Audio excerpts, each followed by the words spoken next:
Hey, what's up? We're in the next part. The sun has officially completely set, but we found ourselves a light in the car. Amen. But my battery, not my battery, sorry, my storage space is running out. So either way, I'm going to have to finish this real quick. Okay? I was explaining to you guys how far it is that we have fallen in South Africa. So my particular neighborhood is the one of the most historically violent white areas against black people. And the segregation between white people in Rediput and the blacks of Dobsonville caused a lot of violence between, like, yo guys, the war, Dobson, like, yes, like the violence that happened in the days of apartheid in this area, in that highway, that division between them and us, like white people who are very, very racist, the Afrikaans, and the black folk. It was just bad. It was carnage, no discretion, whether they're children, like Hitler. They were very Hitlery, extremely Hitlery. Exterminate the Jews. I don't want them as a workforce, even though initially he started out that way. I just want them gone.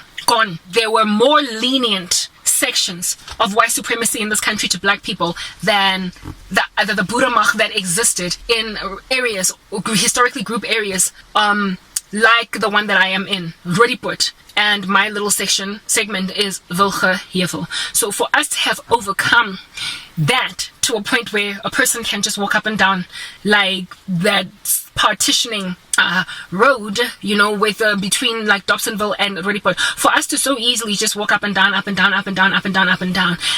was indeed precisely something that we had to overcome in order to get that done. There is no longer that level of insanity in the country, no longer that level of murder, and there's also no longer that level of racism in Roodepoort that there used to be. It's richly teeming at the folds now today with a whole bunch of black people, and white folk are like not even trying to like bend over like a contortionist artist complaining about it. So we conquer one beast, one monolith, one strongman, and then we encounter another one called the power cut crisis. Like Roodepoort and Dobsonville, because they are in such close proximity to each other, their power plant was the same. It was the exact same one. Like what do you call this? The but the white supremacist regime of the apartheid time, when they started to allow the erection of electrical infrastructure in Soweto, they fed off the existing electrical infrastructure within white regions. And so the Roodepoortian infrastructure is what feeds the beginning part of Soweto from that side, Dobsonville. But because we are sharing now with Soweto, Dobsonville, Soweto is a previously disadvantaged group areas for black people only place, and townships are still by far the most disregarded by the present government, like individual groups or neighborhoods in this country, than anybody else. So given that the power grid of Roodepoort serves the needs of Dobsie, it has been neglected purely because the previously white supremacist power plant ended up sharing its power with Soweto. So the power cut crisis in South Africa, in Gauteng, when it started, we were really badly hit. Like, we were getting power cuts in Roodepoort way before everybody else was getting them, because Soweto was already subjugated to the tyranny of them before load shedding became a thing. Load shedding or power cutting was quite rife in Soweto, and they used to cut the power in Soweto because of people not being able to afford it, and so they would just switch off one house. They got bored of switching off one or two houses because of power, and they started switching off entire neighborhoods because 10 neighbors didn't pay.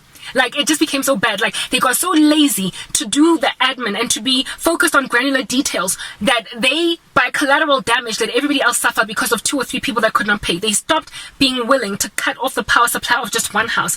Today, if you go to Sandton, to Fourways, if you are the only one not paying electricity, you're the only one that's going to be in the dark. So they have the technology to make sure that they only penalize the one who is not paying. But in Soweto, they will penalize all of Soweto. They will penalize all of Dobsonville, all of Diepkloof, all of Pimville, all of Mzimhlophe, just because of 500 people whose bills are behind, because they are too lazy to do the admin that it would take, or the technical work for electricians that it would take to switch off just 1 or 2 or 3 houses.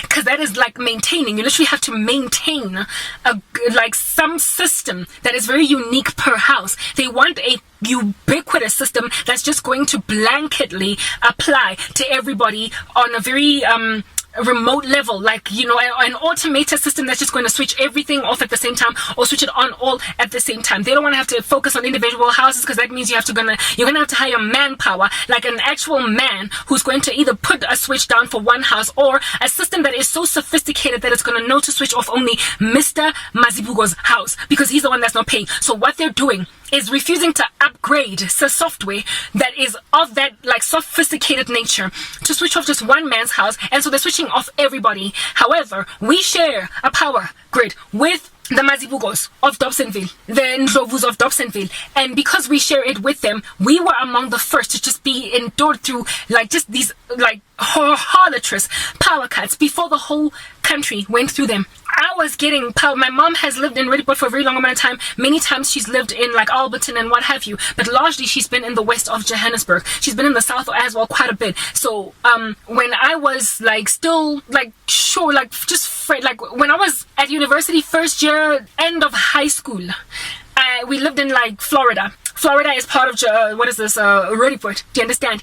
And like I had struggles with power cuts before the whole country was in that situation. I had this computer, this like old hard knock, one of those funny heavy devices that looked like it could belong to like 1922.